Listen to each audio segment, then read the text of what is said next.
Hello बच्चों, it's Anuradha ma'am here. Welcome to my YouTube channel made concept easy. देखो, मेरा main focus होता है जो टॉपिक मैं आपको पढ़ाऊं उसका कंसेप्ट आपको क्लियर करूं, इसीलिए मैंने अपने चैनल का नाम भी मेड कंसेप्ट इजी रखा है। तो आज जो टॉपिक हम डिस्कस करेंगे दैट इज डिस्काउंट। देखो, डिस्काउंट टर्म आपको अच्छे से क्लियर है, आपको पता है डिस्काउंट का मतलब होता है reduction in the value of goods and services. जब भी आप कोई प्रोडक्ट परचेज करते हैं और उसकी वैल्यू में आपको रिडक्शन मिलता है तो आप कहते हैं हमें डिस्काउंट मिल गया। क्या आपको पता है आप कौन सा डिस्काउंट अवेल करते हैं, ट्रेड डिस्काउंट या फिर कैश डिस्काउंट? देखो, डिस्काउंट दो तरह के होते हैं, एक ट्रेड डिस्काउंट होता है, एक कैश डिस्काउंट होता है। इन दोनों में बहुत डिफरेंस है। ट्रेड डिस्काउंट जब दिया जाता है जब मैन्युफैक्चरर या रिटेलर बल्क में सेल करना चाहता है, और कैश डिस्काउंट तब दिया जाता है जब कस्टमर से प्रॉम्प्ट पेमेंट रिसीव की जाती है, अर्ली पेमेंट रिसीव की जाती है। तो कुछ पॉइंट्स हैं जो मैं नोट डाउन करूंगी, आप भी उन पॉइंट्स को नोट डाउन कर लेना। बहुत इजी पॉइंट समझा रही हूँ आपको मैं, ताकि आप इजीली इन दोनों डिस्काउंट को क्लैरिफाई कर सके। देखो, सबसे पहला पॉइंट ट्रेड डिस्काउंट में आता है बल्क परचेज। ये डिस्काउंट मैन्युफैक्चरर या होलसेलर रिटेलर को देता है फॉर बल्क परचेजिंग। वो बल्क में क्यों परचेज करेगा? रिटेलर बल्क में इसलिए परचेज करेगा क्योंकि उसको आइटम की फर्दर सेलिंग करनी है। तो ये डिस्काउंट हमेशा बल्क परचेज पर दिया जाता है, ये इसका फर्स्ट पॉइंट है। सेकंड पॉइंट आता है it is given for both the purchases, whether it's a cash purchase और क्रेडिट परचेज।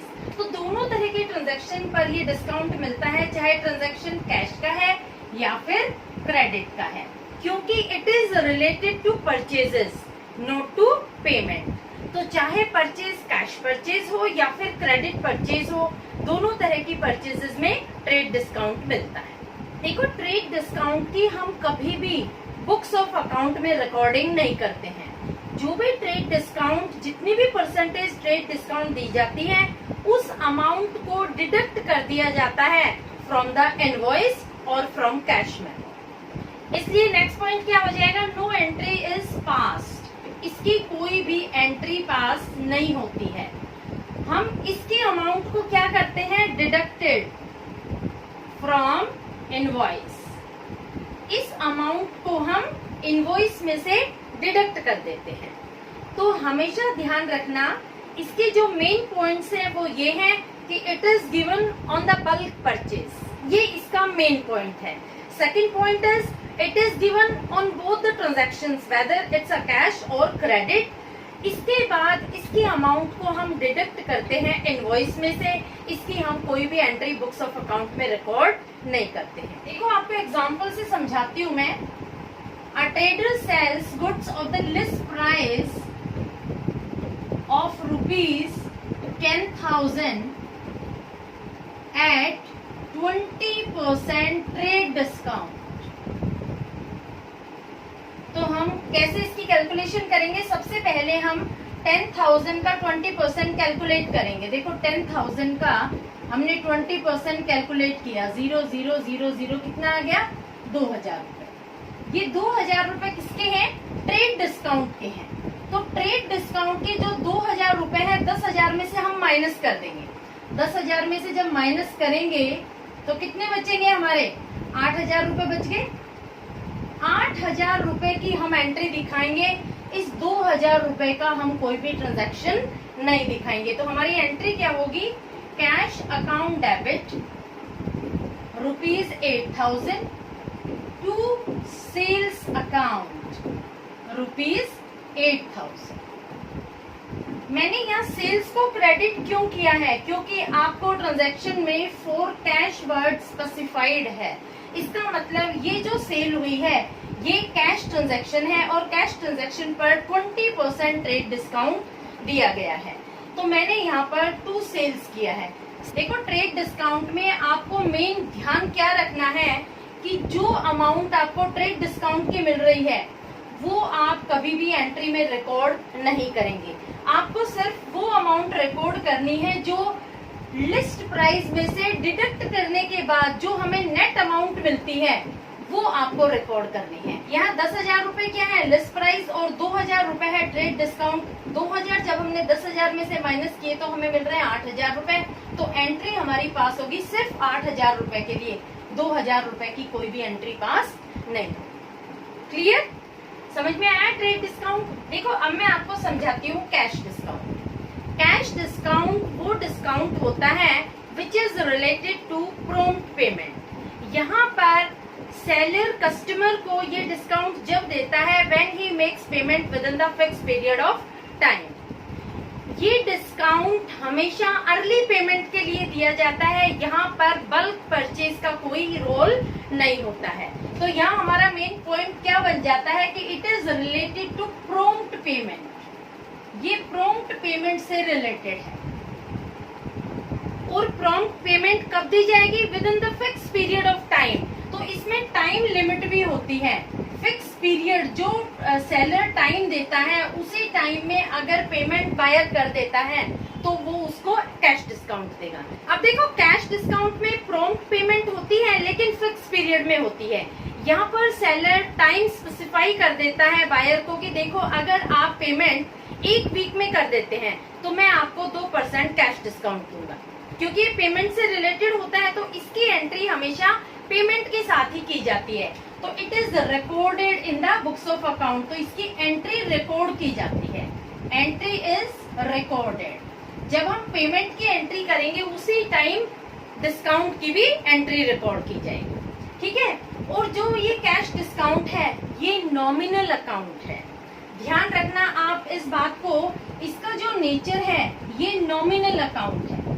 तो नॉमिनल अकाउंट का रूल क्या होता है कि it is always debited when it is allowed and it is always credited when it is received. तो इसको हम डेबिट करते हैं जब हम इसे अलाउ करते हैं, ठीक है, और इसको क्रेडिट करते हैं जब हम इसे रिसीव करते हैं। ये बात हमेशा ध्यान रखना। जब डिस्काउंट अलाउ किया जाएगा तो हमेशा सेलर को लॉस होता है तो वो हमेशा इसको डेबिट करेगा, और जब वो रिसीव करता है डिस्काउंट तो उसे फायदा होता है तो वो हमेशा इसे क्रेडिट करेगा। तो इसकी एंट्री हमेशा पेमेंट के साथ होगी। जब पेमेंट मिलेगी उसी टाइम इसकी एंट्री रिकॉर्ड की जाएगी। ठीक है? तो एंट्री हम क्या पास करेंगे? When it is allowed, cash bank account debit, cash bank account debit, discount allowed account debit to debtors account. ठीक है? To debtors account. ये इसकी एंट्री पास होगी जब ये अलाउ किया जाता है, और जब ये रिसीव किया जाता है तो एंट्री क्या पास होगी? Creditors account debit, creditors account debit to cash bank account to discount received.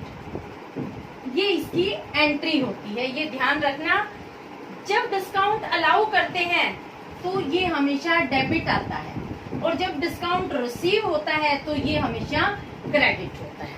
और ये सिर्फ कैश डिस्काउंट के बारे में ही बता रही हूँ मैं। ट्रेड डिस्काउंट की तो कोई एंट्री हम पास करते ही नहीं है। तो ये आपको सिर्फ कैश डिस्काउंट की एंट्री ही पास करनी है when it is allowed and when it is received. Clear? अब देखो कई बार क्वेश्चन में क्या होता है कि आपको दोनों तरह के डिस्काउंट मिल जाते हैं, तो आप क्या करेंगे? आपको ट्रेड डिस्काउंट भी मिल रहा है और आपको कैश डिस्काउंट भी मिल रहा है। ऐसी सिचुएशन में आप क्या करेंगे? तो एक एग्जांपल से मैं आपको समझाती हूँ। जब आपको दोनों डिस्काउंट मिलते हैं तो आप कैसे कैलकुलेशन करें। देखो मैंने एक एग्जांपल लिया है, इसमें आपको दोनों तरह के डिस्काउंट मिले हैं, ट्रेड डिस्काउंट भी और कैश डिस्काउंट भी। Sold goods of list price of ₹20,000 at 10% trade discount and 2% cash discount. देखो इस तरह के ट्रांजैक्शन ही एग्जाम में आते हैं। आप बहुत ध्यान से समझना इसे, किस तरीके से आप कैलकुलेशन करेंगे। सबसे पहले आप लिस्ट प्राइस लिखेंगे। लिस्ट प्राइस कितना है? 20,000 less trade discount at the rate of 10%। तो इस पे 10% कैलकुलेट करेंगे तो कितना हो जाएगा? 2000 माइनस करेंगे तो कितना आ गया 18,000 less cash discount at the rate of 2%. 2% कितना हो जाएगा 360. इसको माइनस करेंगे तो आ जाएगा 04671. देखो 17,640 रुपीज ये नेट अमाउंट है. हमें यहाँ पर जो अमाउंट रिकॉर्ड करनी है, एक तो ये अमाउंट रिकॉर्ड करेंगे और दूसरी ये अमाउंट और तीसरी ये अमाउंट. इन दोनों अमाउंट की कोई भी एंट्री रिकॉर्ड नहीं होगी. कैसे हम रिकॉर्डिंग करेंगे? देखो हमने कैश कितना रिसीव किया है 17,640. तो cash account debit rupees 17,640. Discount allowed rupees 360 to sales account. कितने की सेल है 18,000. यहाँ पर 20,000 का कोई रोल नहीं है, ना ही 2,000. क्लियर? इस तरीके से आपको एंट्रीज पास करनी है जब डिस्काउंट आप अलाउ करते हैं. और अगर डिस्काउंट रिसीव करते हैं तो आप कैसे करेंगे? Purchases account debit to cash to discount receive. ठीक है? होपफुली आपको दोनों तरह के डिस्काउंट बहुत अच्छे से क्लियर हो गए होंगे, trade discount as well as cash discount. Please like, subscribe and share my video to your friends. मैं पूरी बुक कवर करूंगी, सारे टॉपिक्स कवर करूंगी, इसलिए कंटिन्यूटी में मेरा वीडियो लेक्चर देखना और सब्सक्राइब जरूर कर लेना ताकि आपको लेटेस्ट वीडियो की नोटिफिकेशन मिल सके.